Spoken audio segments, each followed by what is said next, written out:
Bienvenue sur le podcast Rêve ou Réalité. Nouvel audio sur le RGPD, Règlement général sur la protection des données. Je sors de la permanence du député de ma circonscription. Rencontré par hasard, il se trouve qu'il fait partie du groupe chargé du RGPD à l'Assemblée nationale. Quelle chance pour moi! Je vais enfin pouvoir répondre à vos questions, du moins vous apporter la confirmation de ce que je dis depuis quelques mois maintenant. Premièrement, le RGPD concerne tout le monde. Ne cherchez pas à savoir si votre statut, vos contacts, votre niveau peut vous exonérer de ce règlement. C'est non, et j'y reviendrai dans un instant. Deuxièmement, il n'y aura pas de longue discussion à l'Assemblée nationale permettant de gagner du temps. La loi sera promulguée par ordonnance et le caractère d'urgence ne fait aucun doute. Pour rappel, le règlement européen reprend plusieurs articles de la loi de 1978, modifiés jusqu'en 2004, d'où la rapidité de mise en œuvre puisqu'elle existait déjà en grande partie. Troisièmement, contrairement à ce que vous croyez, les obligations existent depuis toujours. Mais la méthode déclarative préalable auprès de la CNIL, qui était en vigueur jusqu'à présent, induisait un laxisme sur l'application des obligations par les professionnels. Quatrièmement, la suppression de cette déclaration préalable fait place à l'obligation de respecter le règlement par tous les moyens nécessaires par le professionnel, c'est-à-dire vous. Cinquièmement, la CNIL reçoit de nouveaux pouvoirs de contrôle et de sanction. Pour faire court, la CNIL sera un peu comme la DGCCRF, la répression des fraudes, et à tout moment pourra opérer des contrôles, avertir et sanctionner. La DGCCRF contrôle des petits commerçants sur les marchés, des restaurateurs. N'imaginez pas que la CNIL se contentera de vérifier uniquement les grandes entreprises. Sixièmement, les sanctions judiciaires de groupe seront autorisées.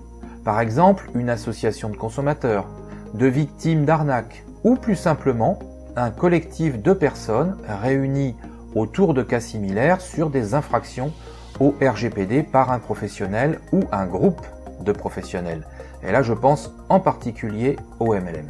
Je ne fais pas de rapport entre le MLM et les arnaques. Je dis simplement qu'il existe maintenant, par cette loi, une chaîne de responsabilité et cela ressemble effectivement à la structure d'un MLM. Pourquoi j'utilise cette référence? Je réponds à la question sur les pros, les particuliers, les entreprises. Le règlement parle de personnes physiques, à ne pas confondre avec le particulier.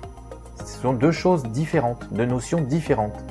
Parce que derrière chaque entreprise, il y a des personnes physiques. Et vous ne pouvez pas échanger qu'avec une personne morale. À un moment donné, vous êtes confronté et vous dialoguez et vous échangez des données avec des personnes physiques. Monsieur le député ajoute, au bout de la chaîne, il y a toujours un particulier. Et c'est vrai, quels que soient les intermédiaires dans un échange, la finalité revient toujours à un particulier, que ce soit pour de la vente, pour un service, qu'il soit public ou privé.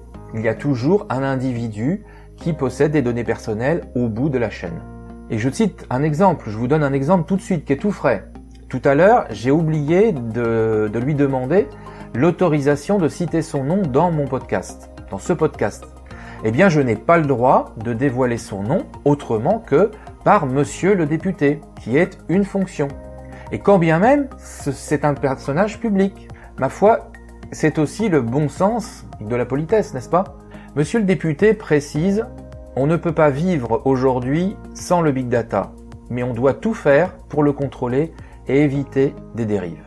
Et je suis tout à fait d'accord avec ces propos, et je vous le dis, le RGPD va profondément modifier nos comportements. Cela représente pour vous une opportunité que vous devez saisir maintenant.